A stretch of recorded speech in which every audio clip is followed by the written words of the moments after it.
और वो प्रसाद भक्तों में बंटवा देना चाहिए। इस प्रकार 16 सोमवार का व्रत करने पर मानस की समस्त मनोकामनाएं पूर्ण होती हैं। बोलो ओम नमः शिवाय, ओम नमः शिवाय, ओम नमः शिवाय, ओम नमः शिवाय, ओम नमः शिवाय, ओम नमः शिवाय। लगता है वज्रसेन का अहंकार अब भी उसके सर चढ़कर बोल रहा है। उसकी इच्छा है कि हम उसके महल में जाकर उसकी चाटुकारी करें। राजगुरु होकर हम अपने आप को हीन समझें। ऐसा कदापि नहीं हो सकता, ऐसा कदापि नहीं होगा। प्रतीत होता है कि वज्रसेन हमारी चेतावनी से भयभीत होकर यहां आ रहा है। उसे आना ही था।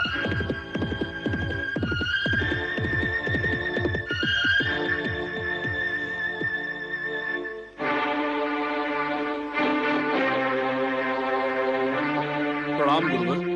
महामंत्री सुदंत, राजा बनते ही वज्रसेन का दंभ इतना बढ़ गया कि हमारे बार बार के आमंत्रण की वो अवहेलना करने लगा। वो स्वयं नहीं आया और उसने तुम्हें भेज दिया। क्षमा करें गुरुदेव, महाराज अब इस आश्रम पर कभी नहीं आएंगे। क्या बक रहे हो तुम? मैं सत्य कह रहा हूं गुरुदेव, उन्होंने यहाँ कभी ना आने का निश्चय किया है। यदि आपका उनसे मिलना आवश्यक है तो आप स्वयं उनसे मिलने चले जाएं। इस अपमान का परिणाम जानते हो तुम? मैं तो यही निवेदन करूंगा कि आप वहां न जाएं, यही उत्तम हो। महाराज इस समय बहुत शोक मग्न है और किसी से मिलने की उनकी इच्छा नहीं है। तुम अपने अधिकार की सीमा से आगे बढ़ते जा रहे हो महामंत्री सुदंत। आपने भी बार बार अपनी सीमा का उल्लंघन किया है राजगुरु धुर्जटी। महाराज और महारानी के विवाह के पश्चात उनके निजी जीवन को अस्त व्यस्त करने का आपको कोई अधिकार नहीं था। महामंत्री, तुम जानते हो तुम किसे अपमानित कर रहे हो? मैं आपको अपमानित करने नहीं आया गुरुदेव, मैं तो आपको सत्य स्थिति से अवगत कराने आया हूं। आपके आदेश पर महारानी सुमति और नवजात शिशु को महल से बहिष्कृत करने का महाराज को घोर पश्चाताप है। वे आपसे मिलने के इच्छुक नहीं। प्रणाम।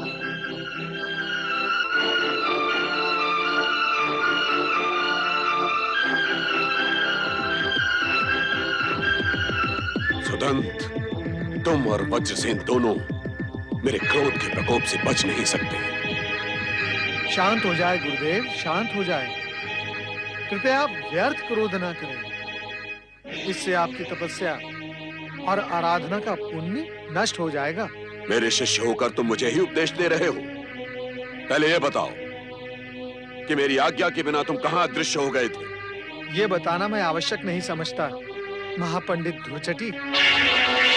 मैंने सोचा था आपका शिष्य बनकर मैं आपसे कुछ प्राप्त कर सकूंगा, परंतु आपने तो मेरे मन की शांति भी छीन ली। क्या प्रलाप कर रहे हो तुम? हाँ, मैं अक्षर सत्य कह रहा हूँ महापंडित धुर्जटी। जो गुरु शिव भक्ति से प्राप्त सिद्धि के नाम पर निर्दोष को निराश्रित बना दे, ऐसे गुरु का शिष्य बनकर मुझे दुर्गति को प्राप्त नहीं करना है। यदि आपको भी दुर्गति प्राप्त नहीं करनी है तो क्रोध, अपमान और प्रतिशोध की भावना को अपने हृदय से निकाल दें। इससे आपका कोई भी कार्य सिद्ध नहीं होगा। मैं कहता हूँ ये प्रलाप बंद करो। ये प्रलाप नहीं, कटु सत्य है जो मैं आज आपको सुना कर ही रहूंगा। आपका शिष्य होने के नाते मैंने सुमति की सहायता की, आपके पाप का प्रायश्चित करने के लिए। सुमति को समाप्त करने के लिए आपने अपना कोई भी प्रपंच शेष नहीं छोड़ा। अब भी समय है महापंडित, दूसरों का बुरा सोचना छोड़ दें, अन्यथा भगवान भोलेनाथ का कोप आप पर बरस पड़ेगा। लगता है तू बड़ा ही धृष्ट और कृतघ्न शिष्य है। और आज तेरी मृत्यु मेरे ही हाथों लिखी। नारायण नारायण। तुम आप? हाँ, स्वयं भगवान भोलेनाथ ने मुझे यहाँ आपका शिष्य बनने के लिए भेजा था, आपकी शिव भक्ति की था लेने के लिए। परंतु आपकी शिव भक्ति सत्वहीन निकली। भगवान भोलेनाथ आपकी रक्षा करें। नारायण नारायण।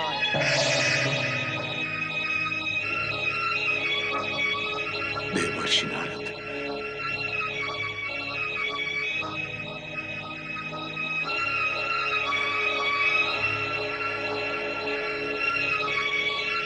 हे शिव शंकर, आज मेरे 16 सोमवार व्रत की पूर्णाहुति हुई है। ये भगवान शिव के चढ़ाए हुए प्रसाद के लड्डू है, सभी लोगों में बांट देना। अच्छा, कैसी है धनुश्री बहन जी? अंदर सो रही हैं, उन्हें बहुत पीड़ा हो रही है। मुझे पता है कैसी पीड़ा हो रही है। तू जा। अच्छा, धनुश्री बहन, धनुश्री बहन, धनुश्री बहन, बहुत पीड़ा हो रही है। हाँ, बहुत पीड़ा हो रही है सुमति बहन। धनुश्री बहन, अब प्रसव पीड़ा प्रारंभ हो गई है। वो शुभ घड़ी आने ही वाली है, अर्थात छोटे सेठ जी पधारने वाले हैं। कहो ओम नमः शिवाय। ओम नमः शिवाय। धनुश्री बहन, शिवाय। आज मेरे 16 सोमवार का व्रत पूर्ण हुआ। मैं तुम्हें बता नहीं सकती मैं कितनी प्रसन्न हूँ। शिव भगवान की कृपा से तुम्हें भी पुत्र की प्राप्ति होगी। कहो ओम नमः शिवाय। ओम नमः शिवाय। बहन जी, हाँ? बहन जी, आपका भद्रायु बहुत देर से रो रहा है, शांत ही नहीं हो रहा। भद्रायु? क्या हुआ भद्रायु? हाँ, भद्रायु? इसका बदन तो आग से तप रहा है। ओ भद्रायु को संभालो तुम।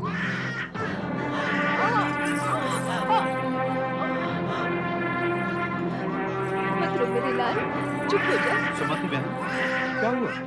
देखिए ना शिवचरण भैया, मेरे भद्रायु को क्या हो गया? अरे बाप रे, इसे तो तीव्र ज्वर है और ज्वर के कारण ही ये रो रहा है।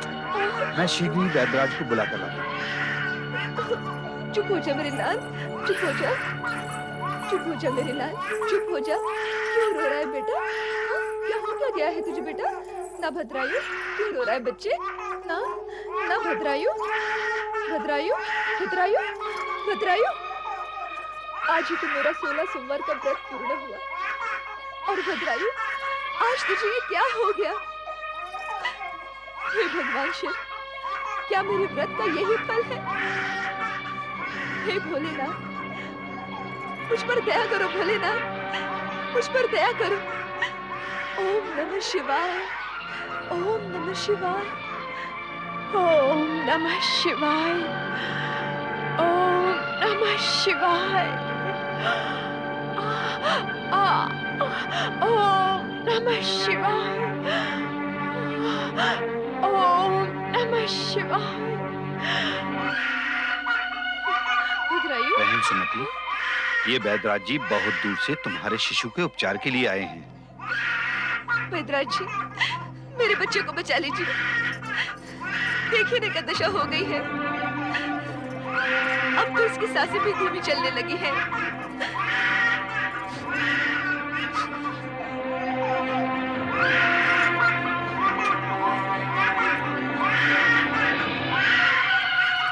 पुत्री, इस बालक की प्राण ज्योति अस्त हो रही है। इसके सारे अंग शिथिल हो गए हैं। अब कोई औषधि अपना प्रभाव नहीं दिखा सकती। ऐसा मत कहिए वैद्यराज जी, ये भद्रायु मेरे प्राणों का सहारा है। धैर्य धारण करो पुत्री, ईश्वर की इच्छा के सम्मुख सबको हार माननी ही पड़ती है। धैर्य धारण करो पुत्री। भद्रायु, भद्रायु, मेरे बेटे, तू मुझे छोड़कर नहीं जा सकता, तू मुझे छोड़कर नहीं जा सकता, भद्रायु। बधाई हो, बधाई हो। मंदिर की आपको पुत्र रत्न की प्राप्ति हुई है। बधाई हो। हमारा पुत्र आ गया, हमारा पुत्र आ गया। हे शिव, आप परम कृपालु हैं। भद्रायु, तुम मुझे छोड़कर नहीं जा सकते। हे भोलेनाथ, कृपा करो। हे शिव शंकर, दया करो। यह आपकी कैसी लीला है प्रभु? एक और जन्म और एक और मरण। हे शिव, ये कैसी विचित्र स्थिति है। ओम नमः शिवाय।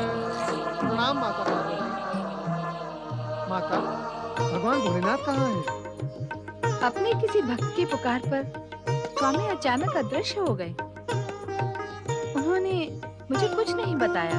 नारायण नारायण। शिव लीला का रहस्य जानना अति कठिन है माता। इस सत्य से तो आप भली भांति परिचित हैं ही। मेरी समझ में नहीं आता, स्वामी मेरे साथ ऐसी विचित्र लीलाएं क्यों करते रहते हैं। मुझे अपने साथ ले जाते तो क्या मैं उन्हें भक्त की सहायता करने से रोक देती? नारायण नारायण। माता, आप तो भगवान भोलेनाथ की ऐसी शिवलीलाओं से भली भांति परिचित हैं। इसमें ऐसा रोष व्यक्त करने की क्या आवश्यकता है? फिर आप तो साक्षात शक्ति स्वरूपा हैं। कृपया आप अपनी दिव्य दृष्टि से देखें और मुझे भी बताएं कि भगवान भोलेनाथ इस समय कहाँ हैं। नहीं, इसकी कोई आवश्यकता नहीं। वे कहाँ हैं, क्या कर रहे हैं, ये जानने में अब मेरी कोई रुचि नहीं है। माता, भक्तों की पुकार पर भगवान भोलेनाथ समय समय पर जाते ही रहे हैं। इसमें उदास होने की क्या आवश्यकता है? नारद, देख रही हूँ कि तुम आजकल बढ़ चढ़कर स्वामी का ही पक्ष लेने लगे हो और मुझे उपदेश देने का साहस करने लगे हो। शिव शिव शिव शिव शिव शिव शिव शिव शिव शिव शिव। माता, मैं तो आपके चरणों का एक तुच्छ सेवक हूँ। भला मैं आपको उपदेश देने का दुस्साहस कैसे कर सकता हूँ? बस बस, अब कुछ न कहो। मैं जानती हूँ तुम क्या कहोगी। माता, मैं तो भगवान भोलेनाथ को केवल ये बताने आया था कि उन्होंने जो कार्य मुझे सौंपा था वो मैं पूर्ण करके आ रहा हूँ। इसी विषय में मैं उन्हें कुछ बताने यहाँ आया था। उन्हें बताने की कोई आवश्यकता नहीं। उन्हें हर समय हर बात का ज्ञान होता है। क्या इस सत्य को तुम नहीं जानते? नारायण नारायण। जानता हूँ माता, मैं जानता हूँ, परंतु क्या करूँ? मैं अपने स्वभाव से विवश हूँ ना। यथाशक्ति प्रयत्न करने के पश्चात भी मैं अपने आप को यहाँ आने से रोक नहीं सकता। अब आप मुझे आज्ञा दें। ओम नमः शिवाय। नारायण नारायण। भद्रायु, मेरे पुत्र भद्रायु, मुझे छोड़कर तू क्यों चला गया? तू मुझे छोड़कर नहीं जा सकता। मैं तेरे बिना कैसे जीऊंगी? मेरे पुत्र आजा तू, लौट कर आजा तू। भद्रायु, मेरे पुत्र भद्रायु, मुझे छोड़कर तू क्यों चला गया? ओम नमः शिवाय। ओम नमः शिवाय। ओम नमः शिवाय। पुत्री, तुम व्यर्थ विलाप क्यों कर रही हो? तुम्हारे बालक को कुछ नहीं हुआ है।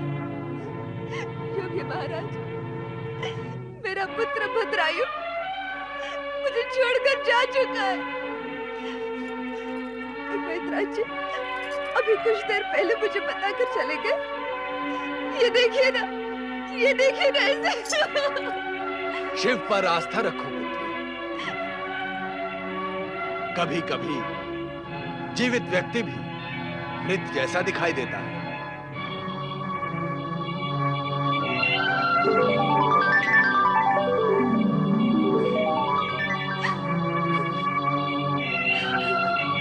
वैद्यराज को भ्रम हुआ होगा पुत्री। देखो, तुम्हारा बालक तो जीवित है। जीवित है? मैं कब से इसके पास बैठी हूँ। क्या इसके जीवित होने का पता मुझे नहीं चलता?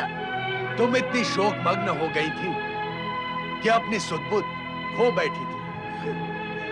तनिक बुलाकर तो देखो इसे। भद्रायु, भद्रायु, हाँ, मेरा भद्रायु जीवित हो गया। मेरा भद्रायु जीवित हो गया। योगी महाराज, योगी महाराज, ये आप ही का चमत्कार है। मेरा मृत बच्चा जीवित हो गया। हमने तो केवल स्पर्श करके इसे सचेत किया है। तुम्हारा पुत्र तो पहले से ही जीवित था। जो भद्रायु वो भला समय से पहले कैसे जा सकता है? तुम्हारे पुत्र की आयु लंबी है, इसका भविष्य उज्जवल है। शिवचरण भैया, धनश्री भाभी, इन महान शिव योगी के स्पर्श से मेरा भद्रायु फिर से जीवित हो गया। आप धन्य हैं योगी महाराज, आप धन्य हैं योगी महाराज। सुमति बहन का पुत्र अचानक चल बसा और मेरा मन बहुत दुखी हो गया था। हमारे पुत्र जन्म की प्रसन्नता उस दुख में तब सी गई थी। स्वामी, जो स्त्री 16 सोमवार का व्रत कर रही हो, उस पर शिव की कृपा सदा रहती है। मुझे तो पूर्ण विश्वास था कि हमारा भद्रायु जीवित है। योगी महाराज, शिव कृपा से प्राप्त मेरे इस पुत्र को भी आशीर्वाद दीजिए और इसका नामकरण कीजिए। इस बालक का नाम तो पूर्व निश्चित है। पूर्व निश्चित? इसका नाम पूर्व निश्चित है? आपकी बात हम समझे नहीं योगी महाराज। इस बालक का नाम है सोमदत्त। सोमदत्त? सोमदत्त? कितना सुंदर नाम है। सोमवार के व्रत करने वाले के पुत्र का नाम सोमदत्त ही होना चाहिए ना? अच्छा, अब हम चलते हैं। प्रणाम महात्मा शिव योगी। तुम सबका कल्याण हो। बम बम शिव शंकर, बम बम शिव शंकर। हे शिव शंकर, आपकी ऐसी कृपा मुझ पर कि आप इस साक्षात देवर्षि नारद को मेरा शिष्य बनने के लिए भेज दिया और मैं मूर्ख आपका संकेत न समझ सका। अहंकार ने मेरी बुद्धि को ग्रस लिया था महादेव। मैं अंधा हो गया था अहंकार में। भला बुरा शुभ अशुभ मुझे कुछ नहीं दिखाई दे रहा था और प्रतिशोध लेने की धुन में मैं पतन के मार्ग पर बढ़ता ही चला गया। अब मैं ऐसा कौन सा प्रायश्चित करूं महादेव कि मेरे अक्षम्य अपराधों का अंत हो। मेरा मार्गदर्शन करें शिव शंकर। मेरी बुद्धि कुंठित हो गई है, मुझे कुछ नहीं सूझ रहा है महादेव, कुछ नहीं सूझ रहा। हर हर महादेव, हर हर महादेव, हर हर महादेव। ओम नमः शिवाय। राजगुरु ध्रुव, आपने अभी अभी कहा कि आपकी बुद्धि कुंठित हो गई है, आपको कुछ सूझ नहीं रहा है। मैंने कहा, परंतु ये सत्य है। किंतु आप कौन? हमें शिव योगी कहते हैं। हमने भी आपके समान शिव से योग लगाया, परंतु हम आपके समान अहंकार और दम के मार्ग पर भटके नहीं। हमने अपनी बुद्धि को स्थिर रखा है। क्षमा करें शिव योगी, परंतु आप मेरे विषय में सब कुछ कैसे जानते हैं? शिव से लौ लगाई है तो ये सब जानना कौन सा कठिन कार्य है। आप भी शिव से सच्ची लौ लगा, आपको भी ज्ञात हो जाए। परंतु मिथ्या अहंकार का आवरण हट जाने के पश्चात। शिव योगी जी, आपके दर्शन करने के पश्चात ऐसा लगता है क्या बुद्धि को ढकने वाला आवरण हट गया है। मुझे भले बुरे का ज्ञान होने लगा। व्यतीत काल को मुड़कर देखें। आपने अहंकार के मद में अंधे हो कितनों को दुख पहुंचाया, कितनों से प्रतिशोध लिया और कितनों को अपमानित किया। इसके लिए मैं अत्यंत लज्जित हूं शिव योगी।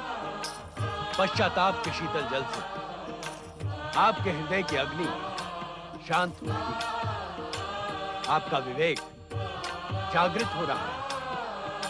अब आप उन सब के भले की सोचें जिन्हें आपने कष्ट पहुंचाया था। जो व्यक्ति दूसरों के कल्याण की बात सोचता है, उसका कल्याण अवश्य होता है और जो व्यक्ति दूसरों को पतन की खाई में ढकेलता है, उसका पतन भी निश्चित हो जाता है। भगवान शिव की कृपा से आपका आगमन हुआ, मुझे मार्गदर्शन प्राप्त हुआ, मैं पतित होने से बच गया। अब आपका छुपा हुआ पांडित्य प्रकट होगा, आपकी कीर्ति दिग दिगंत तक फैलेगी। अब हम गमन कर रहे हैं। नहीं शिव योगी जी, आप मेरे आश्रम में अतिथि बनकर रहे, और यदि मैं कोई अपराध करूं तो मुझे उसे करने से रोके। नहीं नहीं, अब अपराध का प्रश्न ही नहीं। ओम नमः शिवाय, ओम नमः शिवाय। प्रणाम शिव योगी, प्रणाम गुरु धूर्जटी। आप तो नारद मुनि हैं। आप मेरे शिष्य बनकर मुझे पाप में मत धकेलिए देवर्षि नारद। देवर्षि नारद? मैं? गुरु धूर्जटी, कहीं आप स्वप्न तो नहीं देख रहे हैं? मैं तो आपका वही शिष्य हूँ, भोला भाला अज्ञानी शिष्य बाल ब्रह्मचारी। धूर्जटी जी, कहीं आपने देवर्षि नारद को स्वप्न में तो नहीं देखा था? नहीं नहीं शिव योगी जी, मुझे भली भांति स्मरण है, मैं जागृत अवस्था में था।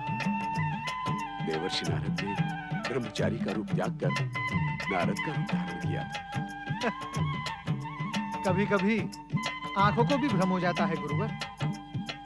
शिव की लीला बड़ी विचित्र है। बताएं गुरुवर, मेरे लिए क्या आज्ञा है? आपने तो मुझे दुविधा में डाल दिया ब्रह्मचारी जी।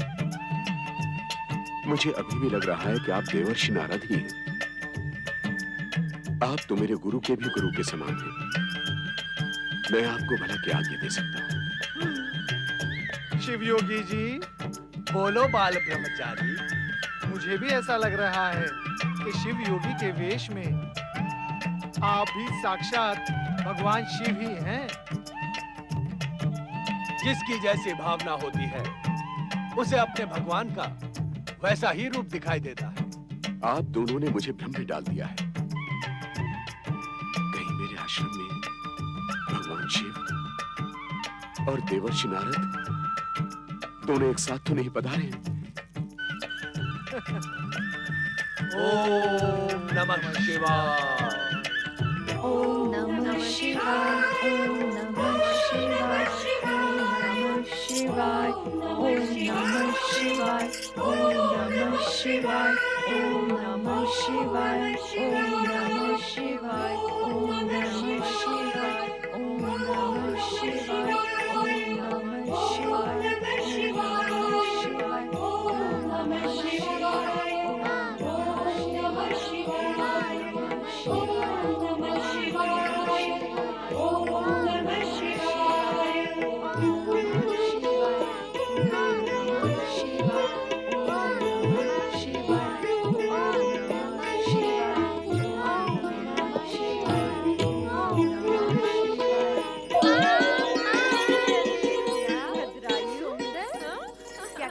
कहाँ गया था? खेल रहा था? क्या खेला मेरा आपने बेटा? प्यारा पुत्र।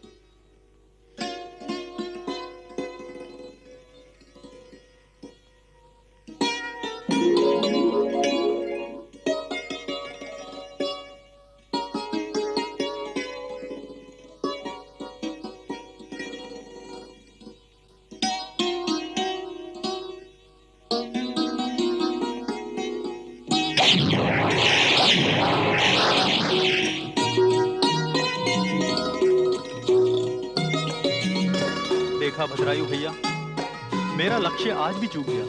तो इसमें चिंतित होने की क्या बात है सोमदत्त? तुम श्रेष्ठी शिवचरण के पुत्र हो। तुम्हारा कार्य है व्यापार में सफल होना, न कि धनुष से बाण चलाना। मैं जानता हूँ तुम क्षत्रिय पुत्र हो, परंतु हर विद्या मैंने तुम्हारे साथ ही सीखी है। फिर भी मेरा लक्ष्य कैसे चूक गया? जैसे व्यापार में मेरा लक्ष्य चूक सकता है। यदि मैं व्यापार करूंगा तो घाटे में ही रहूंगा। नहीं नहीं, मैं तुम्हें घाटे में थोड़े ही ना रहने दूंगा। अब घर चलते हैं, माताएं प्रतीक्षा कर रही हैं। चलिए। भद्रायु, बेटा सोमदत्त, कहाँ हो तुम दोनों? वो दोनों तो जो खेलने गए हैं अब तक नहीं लौटे। उन दोनों का बचपना तो अभी तक नहीं गया। भगवान, अब तो ये उनके खेल खेलने के दिन हैं। आते ही होंगे। माँ माँ माँ, हम आ गए। माँ, बहुत भूख लगी है, कुछ खाने को दो ना। ठीक है, पहले तुम दोनों ये बताओ कि शिवालय से पूजा करके आ रहे हो ना? लगता है आज शिवालय नहीं गए। यदि शिव पूजन नहीं किया तो भोजन नहीं मिलेगा। खेल खेल में तुम दोनों भगवान को भी भूल जाते हो। ये अच्छी बात नहीं है बेटा। जाओ, पहले शिवालय में पूजा करके आओ। ओम नमः शिवाय, ओम नमः शिवाय, ओम नमः शिवाय। भगवान भोलेनाथ तो इनके मन मंदिर में रहते हैं सुमति बहन। भगवान भोलेनाथ की कृपा इन पर निरंतर बरसती ही रहती है। ब्रह्मचारी भैया, कहाँ थे इतने वर्ष? तुम्हें देखने के लिए तो मेरी आंखें तरस गईं। पुत्रों, प्रणाम करो। ये तुम्हारे मामाश्री हैं। राम मामाश्री। सदा सुखी रहो। भगवान भोलेनाथ आपका नाम उज्जवल करें। आप अपने हर कार्य में सफल हो। ब्रह्मचारी जी, आश्चर्य की बात है, आपने इतने वर्षों तक अपनी बहन और भांजे की सुध नहीं ली। हाँ भैया, मैंने सुमति बहन से कई बार आपके बारे में पूछा, परंतु ये कैसे बताती कि आप कहाँ हो? भगवान भोलेनाथ का नाम स्मरण करते हुए इधर उधर भटकता रहता हूँ। इस बार बहुत दूर देश निकल गया था। बहुत समय के पश्चात यहाँ आने का योग बना है, वो भी एक विशेष उद्देश्य से। बस, तो फिर आप कुछ दिनों के लिए हमारे साथ रहिए और दोनों भांजियों की सेवा ग्रहण कीजिए। नहीं नहीं श्रेष्ठीवर, मैं यहाँ एक विशेष संदेश देने आया हूँ। कैसा संदेश भैया? महात्मा शिव योगी ने भद्रायु को धुरजटी के आश्रम पर आमंत्रित किया है। धूर्जटी के आश्रम पर? बहन सुमति, अब धुरजटी के नाम से घबराने की आवश्यकता नहीं है। गुरुवर धुरजटी अब पूर्ण रूप से बदल गए हैं। क्रोध से भरे धुरजटी अब करुणामय हो गए हैं। वे भी तुम दोनों से मिलने के लिए अति उत्सुक हैं। ये धूर्जटी कौन है मामाश्री? धुरजटी एक शिवभक्त हैं, जो पहले पाषाण के समान कठोर थे, परंतु अब पुष्प के समान कोमल हो गए हैं। तुम उनसे मिलोगे तो प्रसन्न हो जाओगे। क्या शिव योगी वहाँ पधारे हैं? हाँ, मैं उनका ही तो संदेश लेकर यहाँ आया हूँ। ठीक है, हम शीघ्र ही शिव योगी की सेवा में पहुँचेंगे। वे तो भद्रायु के जीवन दाता हैं। उनका उपकार हम भला कैसे भूल सकते हैं? तो मैं शीघ्र ही तुम्हारे लिए रथ की व्यवस्था कर दूंगा बहन। ब्रह्मचारी जी,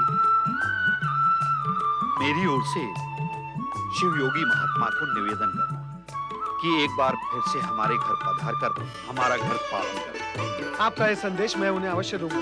श्रेष्ठीवर, अब आप मुझे आज्ञा दें। ओम नमः शिवाय, ओम नमः शिवाय, ओम नमः शिवाय, ओम नमः शिवाय। प्रणाम योगीराज। ये मेरा सौभाग्य है कि आपने मेरा आतिथ्य स्वीकार किया।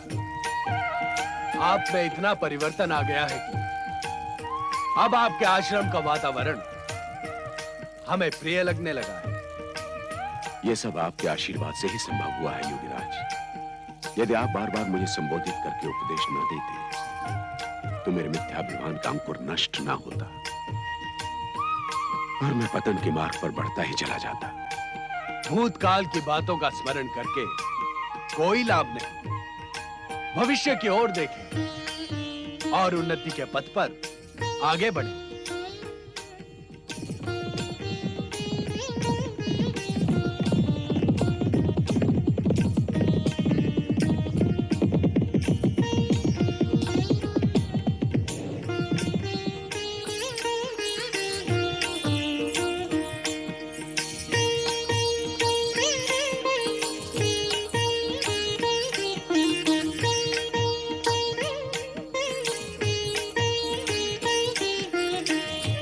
पधारे महारानी सुमति।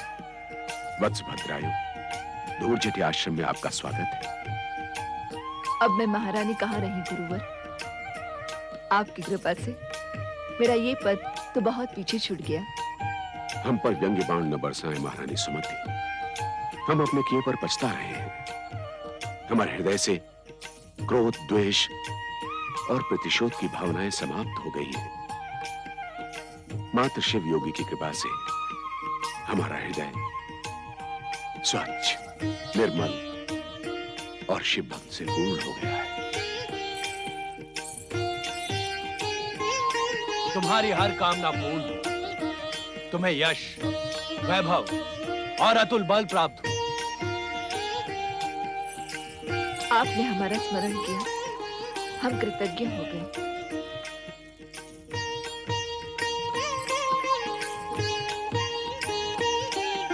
वत्स भद्रायु, तुम्हारा भाग्य उदय हो रहा है। हम आज तुम्हें ऐसी अद्भुत सिद्धियां प्रदान करेंगे जो साधारण मनुष्य के लिए दुर्लभ है। सिद्धियां? हाँ,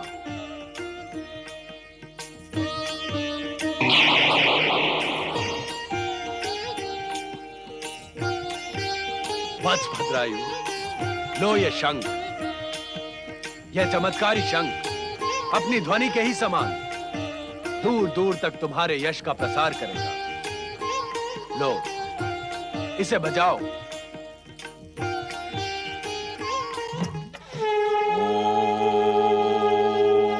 नमः शिवाय। ओम नमः शिवाय। योगीराज, अद्भुत है ये शंख। सचमुच चमत्कारी है ये शंख। वत्स भद्रायु, इसे महात्मा शिवयोगी का प्रसाद ही समझो। भद्रायु, इस शंख को बजाते ही तुम्हारे मन में शिव भक्ति का संचार होगा। भद्रायु, इस खड़क को स्पर्श करते ही तुम्हारे शरीर में 1 सहस्त्र हाथियों का बल समा जाएगा। संसार का कोई भी मानव तुम्हें युद्ध में पराजित नहीं कर पाएगा।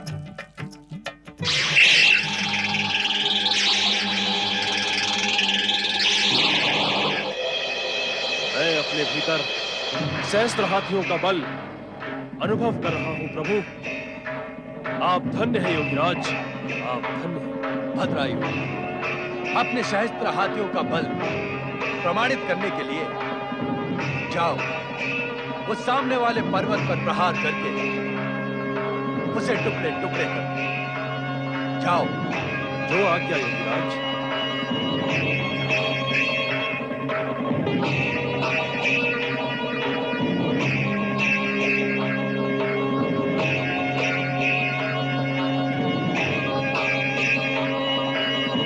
ओम नमः शिवाय।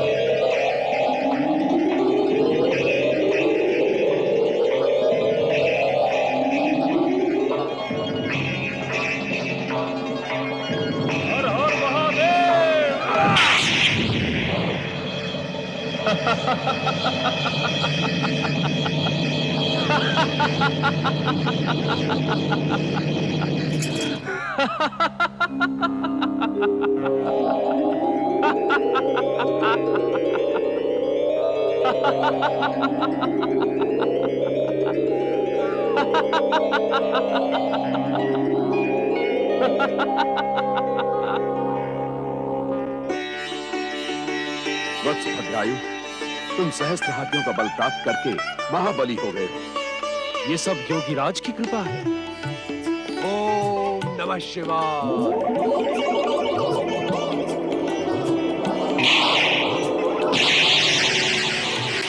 ये शिव कवच सदा तुम्हारी रक्षा करेगा भद्रायु। इसे कभी अपने से अलग न होने देना। जो आज्ञा योगीराज।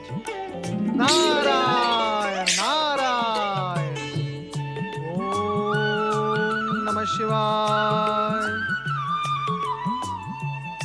राजगुरु धूर्जटी, आप स्वप्न नहीं साक्षात नारद को देख रहे हैं, वो भी भगवान भोलेनाथ की कृपा से। मैं यहाँ भगवान भोलेनाथ को वंदन करने आया हूँ।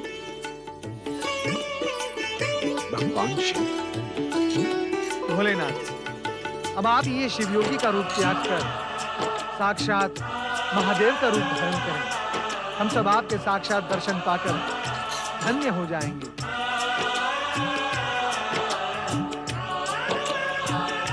शिवयोगी का कार्य इस समय पूर्ण हुआ ना। अब हमें यहाँ मूल रूप धारण करने में कोई आपत्ति नहीं।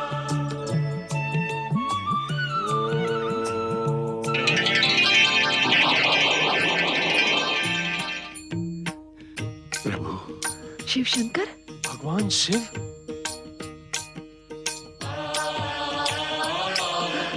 हे देवाधिदेव महादेव, हे त्रिलोकीनाथ, हे कैलाशपति, हे भक्तवत्सल भगवान भोलेनाथ, आपकी जय हो, आपकी जय हो, आपकी जय हो।